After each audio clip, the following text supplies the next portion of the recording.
There is a reason we don't like empty servers. It's not just the silence, it's that feeling that you're trespassing in a place that stopped existing a long time ago. I was recording a footage last week about games that are dead, that no longer have players. I started with Counter-Strike 1.6. This was pretty much dead, but I was playing in the office map. The office map is pretty much designed to be uncomfortable. I was looking for a server that was empty. I found one. The browser said 1-32 players. If you know source engine browser, 1-32 players means no players at all. But when I joined the server in the map, I saw him, a player named K.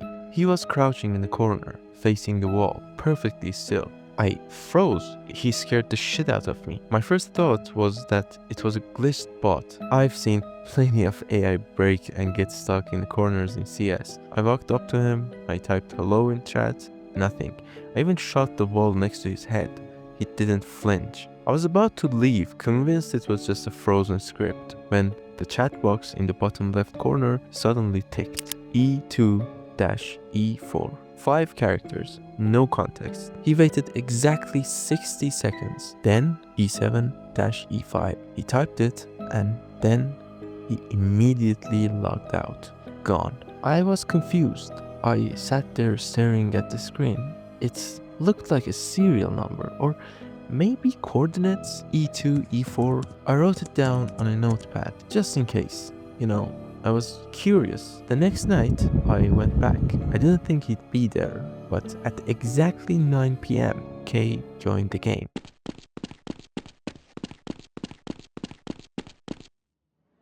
He stared at the wall and he typed. I didn't know what I was looking at, but the way he typed it, it felt deliberate. It didn't feel like a bot or an AI. It felt like he was waiting for an answer from the wall. And the scariest part was that I think he got one. Hello. Apparently unlucky. And this is the story of Spellbound. I couldn't let it go. It was the regularity of it. Chaos is random. People trolling or glitching out do not stick to a schedule. But K was like a clock. Every night for the next 4 days, I was there, watching him talk to the void. I started keeping a log. Night 3, NC6. Night 4, BC4. Night 5, BC5. It was driving me crazy. I tried treating them as map coordinates. I opened the Source SDK, the level editor for Half-Life, and loaded up the map. I looked for grid sector, BC4. It was just a hallway. There was nothing there. No hidden room, no Easter egg. I tried treating it as a cipher. I ran the letters through base 64 decoder, ROT13, hex. The output was just garbage. By day 6, I was ready to give up. I figured it was just some internal clan code or maybe a bot communicating with a master server. I was staring at my notepad one last time, frustrated that I wasted my time. I was just reading the list aloud. C6, C4, C6 to C4.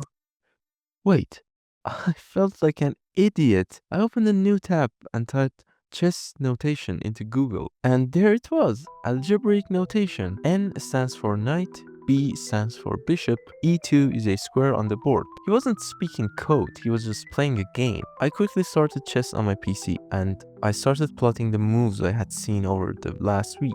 White moves a pawn, black blocks. White brings out a knight, black defends. It was a standard opening, the Italian game, but as I looked at the board, the creefiness didn't go away, it got worse. Because a game of chess requires 2 people, and K was the only one on the server. He wasn't waiting for an opponent, he was logging in, typing white's moves, waiting a minute, typing black's move, and then logging out. He was playing against himself, one slow, painful move at a time.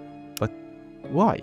Why use a dead server as a chessboard? And why drag a single game out over weeks? I decided to keep watching. I wanted to see who won, but I wasn't prepared for what happened when he actually made a mistake. I watched the game unfold for another week. It was technically a good match. The moves were sharp, aggressive. Whoever this guy was, he knew chess theory. I had my physical board set up on my desk next to my monitor. Every night, log in, watch K, move the piece, log out. It became a routine. I even started rooting for white. He was on the attack, pushing hard against black's king. But on the night of move 12, something changed. K logged in as usual, 9 p.m. sharp. He walked to his corner. It was white's turn. The logical move was simple. Castle, secure the king. I waited for him to type 0-0, the code for castling. The chat box opened, but he didn't type. He just stood there. 10 seconds, 20 seconds. His character started to twitch, not the idle animation. The actual mouse input, it was jerking left and right, like his hand was shaking violently. Then text appeared, but it wasn't chess notation.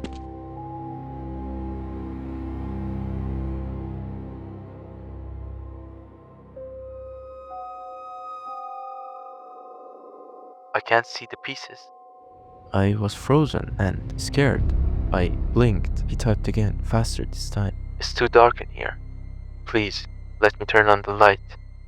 Then a pause. The shaking stopped, and he typed.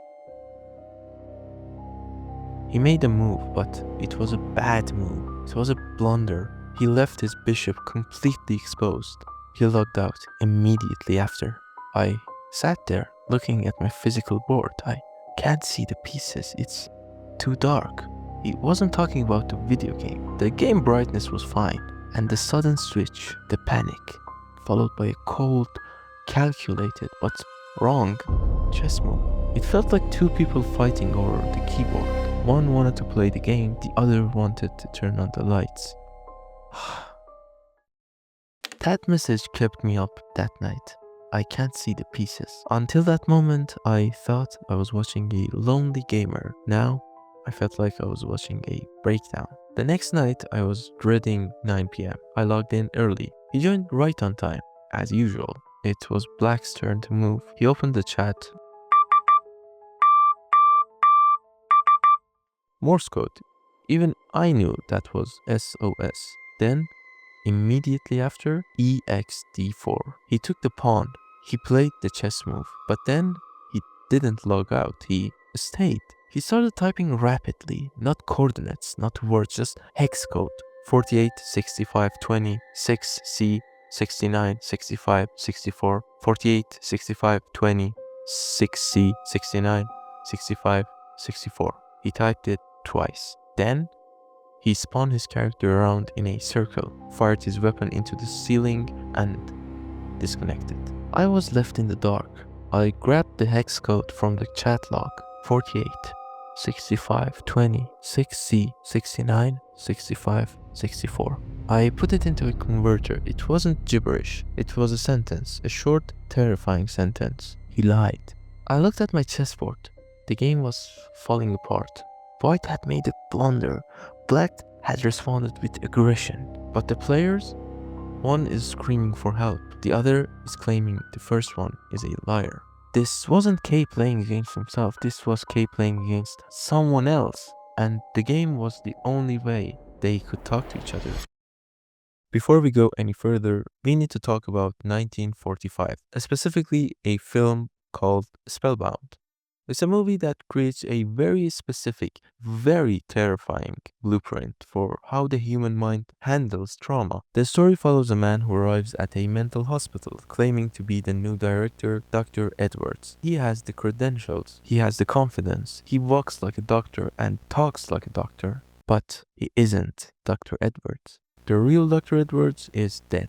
The man playing him is actually a patient, an amnesiac who is convinced that he murdered the doctor. But here's the twist. He isn't pretending to be the doctor to hide from the cops. He's pretending to be the doctor to hide from himself. Psychologically, this is known as a fugue state driven by extreme guilt. The mind cannot process the horror of what it has done or what it thinks it has done.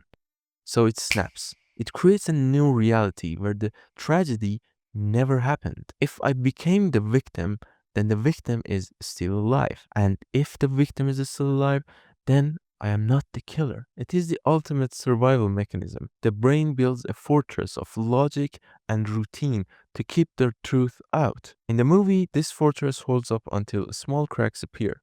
a specific color, the lines of a fork on a table. These triggers bypass the logic and speak directly to the guilt buried underneath. When those triggers hit, the two personalities collide. The logic of the doctor fights against the panic of the patient. It is a civil war inside the skull. One side is trying to maintain the lie to keep functioning. The other side is screaming to confess, even if confession means destruction. I went back to the server with this lens. I stopped looking for a ghost and started looking for the trigger. If K is the doctor, the rational persona trying to keep order, then the chess game is his fortress. The rules of chess are absolute: order, logic, cause and effect. It's the perfect place to hide from chaos. But the patient was waking up. On the night of move 24, the game reached a breaking point. The board state was tense. White had his queen positioned for a check. It was an aggressive, dominant move. K walked to the center of the room. He stood there, perfectly still, ready to execute the order. He opened the chat. Q, G5, plus. Queen to G5, check. It was typed cleanly, no hesitation. The doctor was in control. But then, he didn't log out. He didn't move. 10 seconds passed. 20. Suddenly, his character started to crouch and uncrouch rapidly, teabagging the floor. He ran into the wall, bashing his character model against the concrete over and over again. The chat exploded. No, no, no, no, stop it. My heart jumped. It looked like Welsh or maybe a file directory. He stood there for another 10 seconds. He didn't move a piece. He just stood in the silence he created. I paused the recording and decoded the binary instantly. He stopped running. He stood still again. The doctor took back control. The game must continue. He logged out. The crack in the mask was getting wider. The patient, the guilt, wasn't just screaming for help anymore. It was admitting it knew. He knows he isn't the chess player. He knows the game is a lie. And just like the movie, when the imposter realizes he is an imposter, the story doesn't end well. It ends on a ski slope facing a cliff edge, or in this case, an office floor. I knew it was ending, could feel it in the gameplay. The moves were becoming erratic. The schedule was slipping. He was logging in at random hours. 3 a.m., noon, 4 a.m. The internal clock was broken. On the final night, I joined the game. I spawned as a terrorist. I didn't hide. I walked straight to him. K was there, but he wasn't in his corner and he wasn't looking at the wall. He was standing there. Remember that message from 2 weeks ago? The best view is from the roof. He was standing on the edge of the catwalk, looking down at the empty concrete floor of the office. White resigns. My stomach dropped. In chess, you resign when you know you can't stop the inevitable, when the logic runs out. He typed one last string of text. No binary, no hex, no chess notation. Just a raw, broken sentence. He never played chess. I did. I taught him. And then he jumped. I watched his character model fall. It hit the ground with that sickening flat sound effect that Source Engine makes. The kill feed in the top right corner popped up. K died. He didn't respawn. The body just lay there. The ragdoll crumbled on the snow. I waited for 10 minutes, 20, an hour. He never came back. The doctor didn't jump. The patient didn't jump. They both did. The lie collapsed. He realized he wasn't keeping his friend alive by playing his moves. He was just haunting himself. He never played chess. I did. He wasn't pretending to be the victim. He was forcing the victim to be him. The server didn't shut down. The map didn't glitch. The body just vanished when the cleanup script ran. And the server went back to being empty. He never played chess. I did. That was the final key. The whole time, I thought K was reenacting a memory. I thought he was playing a game they used to play together, but he wasn't. His friend didn't play chess. K did. He was so desperate to keep his friend alive that he built a simulation of him in the only place he could control, this server. But he couldn't simulate his friend's mind. He could only fill the silence with his own thoughts, his own logic, his own game.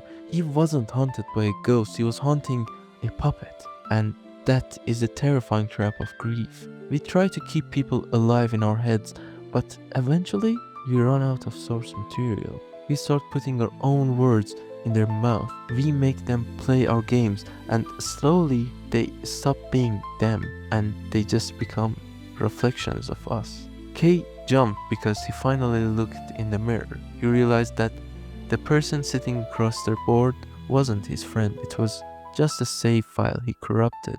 We leave pieces of ourselves in these digital spaces. Every abandoned server is a monument to someone who used to be there. For Kay, this server was a purgatory, a place to pause time and pretend that the game was still going. But the thing about chess and the thing about life is that you can't play it alone. Eventually, you have to let the timer run out.